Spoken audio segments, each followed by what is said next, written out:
One India house add நேயர்களுக்கு வணக்கம். IPL season start ஆயிடுச்சு. பொதுவாகவே என்னன்னா ஐபிஎல்ல யார் ஸ்டார் பிளேயர் அப்படின்ட்டு நிறைய கேள்விகள் இருக்கும்.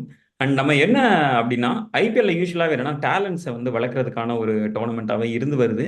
அண்ட் இந்த வருஷம் எந்தெந்த புது புது டேலண்ட்ஸை நம்ம பார்க்க போறோம், பிளேயர்ஸ் டு வாட்ச் அப்படின்ற மாதிரி நம்ம இதை சொல்லிக்கலாம். அதாவது யூஸ்வலாகவே என்னன்னா தோனி வந்து நம்ம ஓகே தோனியை பார்க்கணும்ப்பா அப்படின்ற மாதிரி இருக்கும், சிலருக்கு வந்து விராட் கோலி பார்க்கணும் அப்படின்ற மாதிரி இருக்கும். பட் நம்ம அந்த மாதிரி யாரும் எடுக்க போறது இல்ல. எல்லாமே சின்ன சின்ன பிளேயர்ஸ், நம்மள நிறைய சர்ப்ரைஸ் பண்ண போற பிளேயர்ஸ் யாரு அப்படின்ற மாதிரி கூட நம்ம எடுத்துக்கலாம். அண்ட் இதுக்கு இதை பத்தி பேசுறதுக்கு இதை விட யாரு சிறந்த ஆளா இருக்க போறா? ஃபார்மர் ஸ்டேட் கிரிக்கெட்டர் டாக்டர் விவி கிரி அவர்களோட தான் பேச போறோம். வணக்கம் சார். வணக்கம். ஓகே. இதுல சார் முக்கியமான விஷயம் ஜனங்களுக்கு ரசிகர்களுக்கு நான் என்ன சொல்ல விரும்புறேன்னாக்க, ஐபிஎல் வந்து has done a great service to Indian cricket. Yes. அதுல கொஸ்டினே கிடையாது. அது ஸ்டார்ட் பண்ணது வந்து லலித் மோடி.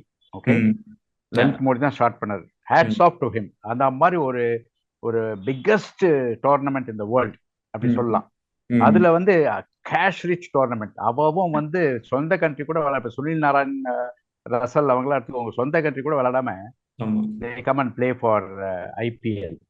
அந்த மாதிரி ஒரு பெயர் வாங்கியிருக்கு. ரெண்டாவது வந்து நீங்க பாத்துக்கலாம், எக்கச்சக்க பிளேயர்ஸ் வந்து ஐபிஎல்ல இருந்து இந்தியன் டீம் வந்திருக்காங்க.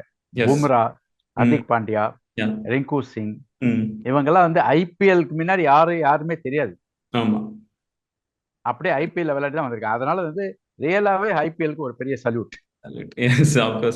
அண்ட் இது வரைக்கும் நம்ம 15 வருஷத்துல நிறைய பேர் உள்ள வந்திருக்கிறாங்க. அண்ட் இந்த வருஷம் யார் நம்மளை இம்ப்ரெஸ் பண்ண போறா அப்படின்றத தான் நம்ம குறிப்பா கேட்கணும்னு நினைக்கிறேன். So I want start with CSK sir. சிஎஸ்கேல பிளேயர்ஸ் டு வாட்ச் அப்படிதான் நம்மளை கொஞ்சம் ஓகே இந்த மாதிரியான பிளேயர் மேல நீங்க கொஞ்சம் கண்ணா இருங்க, ஹி வில் ஷைன் அப்படின்னு நீங்க நினைக்கிற பிளேயர் யார் சார்? சார், நான் வந்து யாரை சொன்னாலும் ரசிகர்கள் ஒத்துக்க மாட்டாங்க.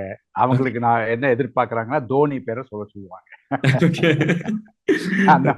அந்த மாதிரி ஒரு ரத்த பாசம் வந்துருச்சு அவங்களோட. சோ அதனால வந்து தோனியை தவிர அப்படின்னு சொல்லிட்டு நான் ஆரம்பிக்கணும். தோனியை தவிர சிஎஸ்கேல வந்து எக்ஸ்பெக்டட், அதாவது பர்ஃபார்மன்ஸ் பிளேயர் யாரு வந்து நல்லா பண்ணுவாங்கன்னு எதிர்பார்க்கிறோம்னாக்க, இவங்களே சிஎஸ்கே வந்து ஆக்ஷன்ல நிறைய பேரை வந்து அதிக காசு கொடுத்து வாங்கியிருக்காங்க. ரொம்ப சர்ப்ரைஸ். நமக்கும் தெரியாது, ரசிகர்களுக்கு தெரியாது, யாருக்கும் தெரியாது. ஆனா அந்த மாதிரி பார்த்தாக்க சமீர் ரிஸ்வின் ஒரு பிளேயரை நிறைய காசு கொடுத்து வாங்கியிருக்காங்க. அண்ட் அது எனக்கே தெரியாது, நான் இது வரைக்கும் பார்த்தது இல்லை. ஸோ அதனால நான் I am very anxious to see him என்ன பண்றான்ட்டு. பட் வந்து சிஎஸ்கேல வந்து ஒரு பேட் ஹேபிட் இருக்கு. பிளேயர் நிறைய காசு கொடுத்து வாங்குவாங்க, ஆனா உள்ள உட்காந்து வச்சிருவாங்க. ஒரு மேட்ச் கூட சான்ஸ் கொடுக்க மாட்டாங்க. அந்த ஒரு பேட் ஹேபிட் இருக்கு. நீங்க பாத்துக்கலாம், அந்த பென் ஸ்டோக்ஸ், அப்புறம் கௌதம் கிருஷ்ணப்பான்னு ஒரு பிளேயர் எடுத்து ஒரு மேட்ச் கூட விளையாடல. 9.5 கோடிக்கு எடுத்துட்டு ஒரு மேட்ச், அது மாதிரி நிறைய பண்ணுவாங்க. அது இல்லாம இந்த வருஷம் அந்த பிளேயருக்கு வந்து நிறைய சான்ஸ் கொடுத்து விளையாட வைக்கணும். இப்ப சிஎஸ்கேல வந்து தமிழ்நாடு பிளேயர்ஸ்க்கு வந்து சான்ஸே கொடுக்குது இல்லை. அது ரொம்ப வருத்தத்துக்குரிய விஷயம். அது ஃபார் எக்ஸாம்பிள் இப்ப சாய் கிஷோர்னு ஒரு பிளேயர் 3 வருஷம் பெஞ்சிலே இருந்தாரு பாவம். ஏன்னா அவர் வந்து எடுத்துட்டு ஒரு சான்ஸ் கொடுக்காம கடைசியில் அவர் வந்து குஜராத் அவர் எடுத்துட்டாங்க. பட் நான் என்ன சொல்றேன்னாக்க, எடுத்தாக்க அது யங்ஸ்டர்ஸ் எடுத்தாக்க அவங்க சான்ஸ் கொடுத்தா தான் பெட்டர். ஏன்னா அவங்க ஃபியூச்சர் பாதிக்கப்படும். ரைட்டா? ஸோ அந்த மாதிரி அப்கோர்ஸ் இது வந்து ஃப்ரான்ச்சைஸ் வந்து வின் பண்றதுக்கு என்ன வேணா பண்ணுவாங்க, அந்த மாதிரி டைப். ஸோ அதுல வந்து யங்ஸ்டர்ஸ்க்கு சான்ஸ் கொடு, அப்புறம் அதெல்லாம் எதிர்பார்க்க முடியாது. அவங்க சிஎஸ்கே வந்து சித்தப்பா பெரியப்பா டீம்னே பேரு உங்களுக்கு. என்ன வயசானவங்களை வச்சு டிராஃபி அடிக்கக்கூடிய ஆளு அவங்க. S, exactly. அண்ட் அதுதான் நான் சொல்ல வரேன். என்னன்னா சிஎஸ்கே மாதிரி யூசுவலாவே இந்த சீனியர் பிளேயர்ஸா இருப்பாங்க. அம்பத்தி ராயுடுவா இருக்கட்டும், இல்ல ராபின் உத்தப்பா, கேதார் ஜாதவா இருக்கட்டும், மொயின் அலியா இருக்கட்டும், இந்த மாதிரி பெரிய பெரிய 30+ பிளேயர்ஸ் நிறைய பேரை நம்ம வளர்த்துட்டு இருக்கிறோம். சமீர் ரிஸ்வி வந்து ரொம்ப ஒரு யங்ஸ்டரா இருக்கிறாரு. அண்ட் உத்தரப்பிரதேஷ் T20 அவர் இந்த பென்ஷனர்ஸ் கும்பல்ல வந்து என்ன பண்ண போறாரு தெரியல. இவங்க எல்லாம் பென்ஷனர்ஸ் சொல்றேன் நான், senior citizens. Okay. And sir அதே மாதிரி என்ன இன்னொரு பிளேயர் நம்ம பார்த்தோம்னா ஷர்துல். அவரோட ரீசெண்ட் ஃபார்ம் வந்து ஷர்துல் பழைய பிளேயர் சார், ஆனா எக்ஸலன்ட் ஃபார்ம்ல இருக்காரு. அண்ட் மேட்ச் வின் பண்ணி கொடுக்குறாரு. அடிக்குது இல்ல, பர்ஃபார்மன்ஸ் இல்ல, வின் பண்ணியே கொடுக்குறாரு. அந்த அளவுக்கு பெரிய பிளேயர் ஆயிட்டாரு. அண்ட் சிஎஸ்கே பண்ண பெஸ்ட் ஆக்ஷன்ல பெஸ்ட் இந்த Shardul எடுத்ததுதான்.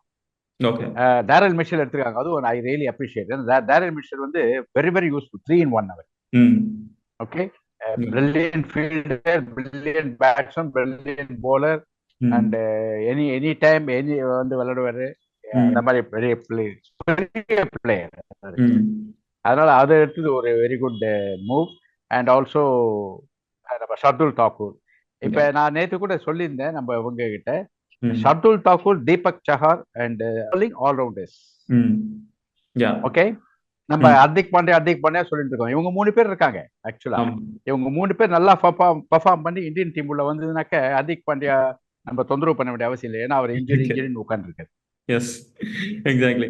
Okay so sir. And last year இந்த டிஃபெண்டிங் சாம்பியன்ஸ் பார்த்துட்டோம். லாஸ்ட் இயர் ரன்னர் அப் எடுத்த டீம் தான் குஜராத் டைட்டன்ஸ். நீங்க பாத்தீங்க அப்படின்னா அங்க வந்து நிறைய யங்ஸ்டர்ஸ் இருக்காங்க. பட் அந்த யங்ஸ்டர்ஸ்ட்ட போறதுக்கு முன்னாடி நான் அந்த டீமோட கேப்டனை பத்தி பேசணும்னு நினைக்கிறேன். Shubman Gill as a player நம்ம நிறையவே பார்த்துட்டோம். அவர் வந்து எந்த அளவுக்கு ஒரு பெரிய பிளேயர் அப்படின்றத பார்த்துட்டோம். 3 ஃபார்மேட்லயுமே அவரோட பெர்ஃபார்மன்ஸை பார்த்துருக்கோம். பட் ஆஸ் அ கேப்டன் எப்படி இருக்க போறாரு அப்படின்ற மாதிரியான ஒரு ஆஸ்பெக்ட் நம்ம பார்த்துக்கலாமே. பிளேயர் டு வாட்ச் அப்படின்றது போல கேப்டன் டு வாட்ச் அப்படின்ற மாதிரி நம்ம எடுத்துக்கலாமே இதை. எனக்கு வந்து எதுக்கு நான் அவருக்கு கேப்டன்ஷிப் கொடுத்தாங்கன்னு எனக்கு புரியல. அவரோட பேட்டிங் அஃபெக்ட் ஆகிடுமோ எனக்கு பயமா இருக்கு. ஓகே. ஏன்னா ஏன்னா சின்ன பையன், ம். 20 சின்ன வயசு. ரெண்டாவது வந்து இன்னும் எஸ்டாப்ளிஷ் ஆகல அவரு.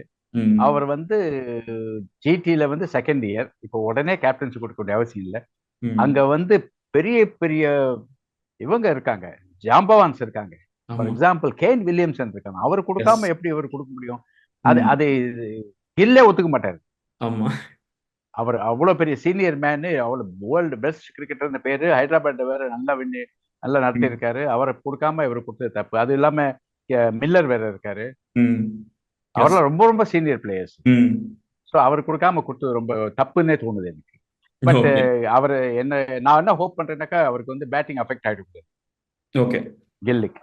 அண்ட் பெசாம வந்து இவர் என்ன பண்ணணும், கேன் வில்லியம்சன் கிட்ட சொல்லிட்டு எப்பா நீ பாத்துக்கோன்னு சொல்லிட்டு இவர் போய் பவுண்டரி லைன்ல போய் நிக்கிறது better. Okay. Okay sir. And அந்த டீம்ல உள்ள இன்னொரு பிளேயர் வந்து யாஷ் தயால். எஸ், யாஷ் தயால் வந்து அவர் வந்து ஆர்சிபி வந்துட்டாரு. ஜிடியை விட்டு ஆமா. வெளியே வந்துட்டாரு. அது அங்கிருந்து இருந்த அது பிளேயர். வந்து பெரிய ம். ஆமா. அண்ட் அவர் வந்து 5 கோடிக்கு எடுத்திருக்காங்க அவர் யாஷ் ஆமா. தயால. எஸ். பிரமாதமான, அது நான் முதல்ல இருந்து சொல்லிட்டு இருக்கேன். யாஷ் தயால் அண்ட் மோசின் கான் 2 பேர் தான் பெஸ்ட் இந்தியா பவுலர்ஸ்னு சொல்லியிருக்கேன் நான். எஸ். அப்கோர்ஸ் ஹர்ஷ்தீப் சிங் இன்னொரு குட் பவுலர். இந்த எஸ். 3 லெஃப்ட் ஹேண்ட் பவுலர்ஸ் வந்து ம். இந்தியாவில் ரியலி வேர்ல்ட் கிளாஸ் பவுலர்ஸ். ஆனா இன்ஜுரின்னு சொல்லிட்டு அவங்க வந்து பாவம் ரொம்ப ம். கஷ்டப்படுறாங்க. யாஷ் தயாலோட பேட் லக் வந்து ரிங்கு சிங் கிட்ட மாட்டின்ட்டாரு. ஆமா. அவர் 5 6 அடிச்சு இவரோட கான்பிடன்ஸே இறக்கி விட்டாரு. எஸ். பட் திருப்பி அவர் மேல நம்பிக்கை வச்சு ஆர்சிபி 5 கோடிக்கு எடுத்திருக்காங்க அவர். எடுத்திருக்காங்க. அதனால யாஷ் தயால் வந்து ஜிடில இல்ல. இப்ப ம். ஜிடில அவங்க என்ன பண்ணிருக்காங்க, யாஷ் தயால் போனாலும் பரவாயில்ல, ஹர்திக் பாண்டியா போனாலும் பரவாயில்லன்னு சொல்லிட்டு ம். எஸ்ஆர்கே எடுத்திருக்காங்க. ஓகே. ஷாருக் கான் ஷாருக் கான். எஸ். தமிழ்நாடுல இருந்து. ஸோ ஜிடி வந்து ஆக்சுவலா தமிழ்நாடு டீம் மாதிரி ஆயிடுச்சு. 4 பிளேயர் இருக்காங்க தமிழ்நாடுல ஆமா. இருந்து. சாய் சாய் கிஷோர், சுதர்ஷன், சாய் கிஷோர், விஜய் சங்கர் அண்ட் ஷாருக் கான். ஷாருக் கான். ஸோ அது இன்ஃபேக்ட் நம்ம சிஎஸ்கே சப்போர்ட் பண்றதோட ஜிடி சப்போர்ட் பண்ணுறோம். சப்போர்ட் பண்ணிடலாம். Okay sir. அண்ட் அதே மாதிரி ஆர்சிபியில பேசுறதுனால என்னன்னா இன்னொரு பிளேயர் யாருன்னா சௌரவ் சௌஹான் ஒருத்தர் இருக்கிறாரு. ஸோ அவர் வந்து என்னன்னா ஒரு அன்கேப்டு பிளேயர். ஆமா கொஞ்சம் அதிக எதிர்பார்ப்பு ஆமா அவர் மேல இருக்குது. ஆமா. சரி, அவர் இந்த வைஷாக் விஜயகுமார் ஒருத்தர் இருக்காரு. அவர் மேல எனக்கு ரொம்ப ஓகே. நம்பிக்கை இருக்கு. ஏன்னா லாஸ்ட் டைமே நல்லா விளையாடினாரு. Okay. Vyshak Vijaykumar is a good player. Hmm. So youngster வேற. ஓகே. அது ஒன்று. தென் அஃப்கோர்ஸ் நம்ம ஆகாஷ் தீப் நம்ம ம். டெஸ்ட்டுக்கு விளையாடினாரு. ஆமா. நல்ல bowler, very good yes. Bowler. ம். அண்ட் சிராஜோட பெட்டர் லைன் வச்சுட்டு இருக்காரு. ஆகாஷ். அதனால வந்து டெஃபினட்டா வந்து ஆகாஷ் தீப் வந்து அவர் நல்ல ப்ராமினன்ஸ் to watch. கொடுத்து அவர் ம். கான்ஃபிடன்ஸ் கொடுத்து. ஆமா. ம். ஆனா ஆர்சிபில போனா எல்லா பிளேயரும் கட்டி போடுவாங்கன்னு ஒரு பேர் உண்டு. ஆமா. மேபி லைக் அது பார்க்கணும். இந்த ஆமா, நல்ல perform பண்ணா WPL நல்லா இருக்கும். சார் இந்த WIPL வின் பண்ணதுனால மேபி லைக் ஆர்சிபியோட இது மாறலாமா அப்படின்ற மாதிரியும் கூட கொஞ்சம் பார்க்கலாமே sir. Women's premier league win பண்ணிட்டாங்க. பேசாம அதுல இருந்து 4 பிளேயர் எடுத்து போட்டுக்கலாம் சார். அதுல ஆர்சிபி. 4 பிளேயர் எடுத்து இதுல போடலாம். ஓகே. ஏன்னா இந்த ரிச்சா கோஷ்னு ஒரு பிளேயரு, ம். விக்கெட் கீப்பர் பேட்ஸ்மேன், என்ன கேம் அவங்க வச்சிருக்காங்க. ஐயோ, மென்னோட நல்லா விளையாடுறாங்க. எஸ். நிஜமாவே ஐ வாஸ் அஸ்டானிஷ்ட். செம்ம யா. பிளேயர் அவரு.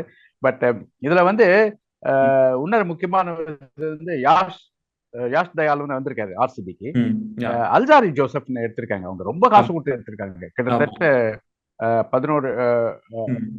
11.5 crores கொடுத்து எடுத்திருக்காங்க அவரை. Yes. Alzarri Joseph West Indian. கொஞ்சம் ஆர்டினரி பிளேயர் தான். அவருக்கு அவ்வளவு ஆமா. அமௌண்ட் கொடுத்து சரியில்லை, தேவையில்லை. பட் இல்லைன்னா அவங்க வந்து அதனால பெரிய மிஸ்டேக் பண்ணது ம், ஹர்ஷங்கா, ஹர்ஷல் பட்டேல் அண்ட் ம், ஹேசல்வுட் 3 பேரும் விட்டாங்க எஸ். ரீட்டைன் பண்ணாம. அது ம், ரொம்ப தப்பு, அது கழட்டி விட்டாங்க. ஓகே. எனியோ ஆர்சிபி வந்து I hope they do well this year. Okay sir, okay. And இப்போ ஆர்சிபிக்கு அடுத்தது பார்த்தோம்னா நெக்ஸ்ட் கேகேஆர் போயிடலான்னு பார்த்தேன். கேகேஆர் அப்படின்னோடனே எல்லாருக்குமே இந்த டைம் ரொம்ப எக்ஸைட்டிங்கா இருக்கிற ஒரு பிளேயர் யாருன்னா ரிங்கு சிங். ஸோ ரிங்கு சிங் வந்து நீங்க நிறைய டைம் மென்ஷன் பண்ணியிருக்கிறீங்க ரிங்கு சிங்கை டெஸ்ட்ல நம்ம டெஸ்ட் பண்ணணும் அப்படின்ட்டு. ஸோ இந்த ஐபிஎல்ல வந்து அவருக்கு எப்படி இருக்க போகுது மேபி லைக் ஏன்னா T20 வேர்ல்டு இல்ல கப் நான் ஏன் அப்படிங்கும் போது இதை எப்படி பார்க்கலாம்? டவுட்டே கிடையாது சார். ம், சார் டவுட்டே கிடையாது. ஏன்னா ரிங்கு சிங்கை வந்து நான் நிறைய வாட்ச் பண்ணியிருக்கேன். ம், நான் வந்து அவர் என்ன ஒரு மேஜிக் இன்னிங்ஸா இல்லைன்னா ரெகுலரா அந்த மாதிரி ஆடக்கூடிய ஆளா நான் பார்த்துருக்கேன். ம், திரும்பி பார்த்துருக்கேன் அவரை. எப்படின்னா அவர் ம், வந்து ஈவன் T20ல கூட எல்லா பாலும் அடிக்கிறது இல்லை. அந்த நம்ம ஜெய்ஸ்வால் மாதிரி எல்லா பாலும் அடிக்கிறது இல்லை. ம், ஜெய்ஸ்வால் வந்து ஒரு பால் கூட விட மாட்டேன்றார், எல்லாத்தையும் டிரைவ் அடிக்கிறார். ம், ரிங்கு அப்படி இல்லை, சில பால்லாம் விட்டு விளையாடுறாரு. அதுதான் முக்கியம். அதனால தான் நான் அவர் வந்து டெஸ்ட்டுக்கு எடுக்கணும்னு சொன்னேன் நான். ஓகே. ஸோ சில பால் விட்டு விளையாடுறாரு, ஒன்லி அந்த குட் பால்னா அதுக்கு மெரிட் கொடுக்குறாரு. ம், அண்ட் அப்கோர்ஸ் அவரோட ஸ்ட்ரென்த்தில் போட்டாங்கன்னாக்க சிக்ஸ் தான் அவ்வளோ. பிரமாதமா அடிக்கிறாரு. ஸோ ம், ரிங்கு சிங் வந்து எக்ஸலண்ட் பிளேயர். அண்ட் ம். அவர் டெஃபினட்டா நல்லா பெர்ஃபார்ம் பண்ணுவார்னு எனக்கு தோணுது. ஓகே. இப்போ இன்னொரு பிளேயர் யாருன்னா போன டைம் கேகேஆருக்கு வந்து ஒரு 10 மேட்ச் தான் விளையாடினார். யாருன்னா சுயாஷ் சர்மா. சுயாஷ் சர்மா வந்து அதுக்கப்புறம் எஸ், சயித் முஸ்தாக் அலி ட்ராஃபில வந்து அவரோட பெர்ஃபார்மன்ஸ் இன்னுமே ரொம்ப நல்லா இருந்தது. கிட்டத்தட்ட 7 மேட்ச்ல நல்லா 18 இருந்தது. ரன்ஸ் எடுத்திருந்தாரு. ஸோ ஒரு இப்போ இந்த இல்ல அவர் வந்து ஒரு அன்யூஷுவல் ஆக்ஷன் அவருக்கு. ஓகே. ஓகே, ம். கொஞ்சம் திருகி திருகி போடுறாரு போலிங், அந்த பிஷ்னாய் மாதிரி வச்சுக்கோங்களேன். ஓகே. ம். அதனால வந்து அவர் வந்து அண்ட் ஆல்சோ கூகுளி வந்து விஷயஸா இருக்கு அவருக்கு. ஸோ ம். டெஃபினட்டா அவர் வந்து சுயாஷ் சர்மா வந்து இந்த வருஷம் நல்ல கொஞ்சம் கான்ஃபிடன்ஸ் வந்திருக்கும். இந்த ம். வருஷம் நல்லா பெர்ஃபார்ம் பண்ணுவார்னு தோணுது. பட் ம். நீங்க மெயின் பிளேயர் ஒருத்தர் விட்டுங்க, என்ன சார்? 25 கோடி மிச்சல் ஸ்டார்க்கா சார்? Mitchell Starc. எஸ். ஆமா, அவர் வந்து நிஜமாவே ம். ஒவ்வொரு பாலுக்கும் எவ்வளவு அமௌண்ட் வருது தெரியுமா? கிட்டத்தட்ட பல லட்சம் வருது. ஆமா சார். அந்த இதை டிவைட் பண்ணி பார்த்தாக்க எஸ். அந்த ஒரு பாலுக்கு இவ்வளவு லட்சம் வருது. பட் ஆ. அவர் டெஃபினட்டா அவர் வந்து நியூ பால் எடுத்தாருனாக்க டெஃபினட்டா அவுட் ஆக்கிடுவாரு. மிச்சல் ஸ்டார்க் அடுத்தது பார்த்தோம் அப்படின்னா ராஜஸ்தான் ராயல்ஸ்ல நம்ம இன்னும் கொஞ்சம் நிறைய யங்ஸ்டர்ஸ் இருக்கிறத நம்மளால பார்க்க முடியுது. ஆனா குறிப்பா ஃபர்ஸ்ட் நான் சொல்லணும்னு நினைக்கிற பிளேயர் வந்து யசஸ்வி ஜெய்ஸ்வால். எஸ், யசஸ்வி ஜெய்ஸ்வால் வந்து நம்ம டெஸ்ட் மேட்ச்ல அவரோட இன்னிங்ஸ்லாம் நம்ம நிறையவே பார்த்துட்டோம். அண்ட் போன வருஷமே அவர் நிறைய ஸ்டெல்லர் இன்னிங்ஸ் அவர் கொடுத்திருந்தாரு. ஸோ இந்த வருஷம் எப்படி இருக்க போகுது அவரோட இன்னிங்ஸ் அண்ட் இந்த வருஷம் அவரோட மோட்டிவ் என்னவா இருக்கும்? இல்ல அவர் வந்து எஸ்டாப்ளிஷ் பிளேயர். ம். ரெண்டாவது வந்து நம்ம இங்கிலாந்து டீம் வந்து அவரை பார்த்து நடுங்க ஆரம்பிச்சிட்டாங்க. அந்த எஸ். மாதிரி ஒரு பிளேயர் அவர். ம். அண்ட் அதில் வேர்ல்டு ரினோன் பிளேயர் அவர். ரொம்ப ம். ரியலி கிரேட் பிளேயர் ஆயிட்டாரு. அவர்கிட்ட ம். ஒரே ஒரு வீக் பாயிண்ட் என்னன்னாக்கா எல்லா பாலும் டிரைவ் அடிக்கிறது, அது ஒண்ணுதான். அதை ஓகே. மட்டும் கொஞ்சம் கண்ட்ரோல் பண்ணி விளையாடினாருனாக்கா அவர் எவ்ரி மேட்ச் வின்னிங் பர்ஃபார்மன்ஸ் கொடுக்கலாம். ஏன்னா அவருக்கு இருக்கிற strike rate is very good, extremely ம். குட். Okay sir. அதனால கொஞ்சம் வந்து கேர்ஃபுல்லா விளையாடினாக்கா போதும். அவர் அந்த அளவுக்கு அவர் அடிக்க வேண்டிய அவசியமே இல்லை. ம். Okay sir. அது அண்ட் எல்லாமே அவர் வந்து மேட்ச் வின் பண்ணலாம். ஓகே. அண்ட் இந்த டெஸ்ட் சீரிஸ்ல வந்து ஒரு இன்னொரு பிளேயர் வந்து ரொம்ப இம்ப்ரெஸ் பண்ண ஒரு பிளேயர் யாருன்னா துருவ் ஜுரல். இப்போ அவரையுமே கண்டிப்பா நம்ம எஸ், பேசி ஆகணும். ஏன்னா அவரோட மோட்டிவ் என்னவா இருக்க போகுது? அவரோட இந்த வருஷம் இந்த ஐபிஎல் சீசன்ல அவரோட மோட்டிவ் என்னவா ஆமா. துருவ் ஜீரல் வந்து is a very good player, இருக்கும்? Compact player. நல்ல டிஃபென்ஸ் இருக்கு, அஃபென்ஸ் இருக்கு ரெண்டும். ம். ஸோ அவர் வந்து என்ன கேட்டா அவர் டெஸ்ட் மெட்டீரியல்னே சொல்லுவேன் அவரு. ஓகே. ஏன்னா நம்ம T20க்கு அவங்க வந்து இந்தியா செலக்டர்ஸ் வந்து ஜிதேஷ் சர்மா தான் எடுத்தாங்க. ம். ஓகே, ஜிதேஷ் சர்மா, இஷான் கிஷன் அவங்கெல்லாம் எடுத்தாங்க. துருவ் ஜோரல் வந்து டெஸ்ட்டுக்கு வந்து is a very good player. And அதை அவர் வந்து கீப் அப் பண்ணணும் ஓகே. டெஸ்ட்டுக்கு வந்து. ஏன்னா இந்த T20ல ரொம்ப பூந்து விளையாடினாக்க அங்கே வந்து ப்ராப்ளம் ஆயிடும். ம்.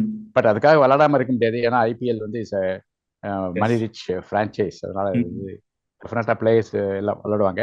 ஓகே. பட் என்ன கேட்டாக்க ஜோரல் வந்து சேஃப் பிளேயர், ம். டெஃபினட்டா வந்து ரிலேபிள் பிளேயர்னு சொல்லலாம். Okay sir. ஓகே.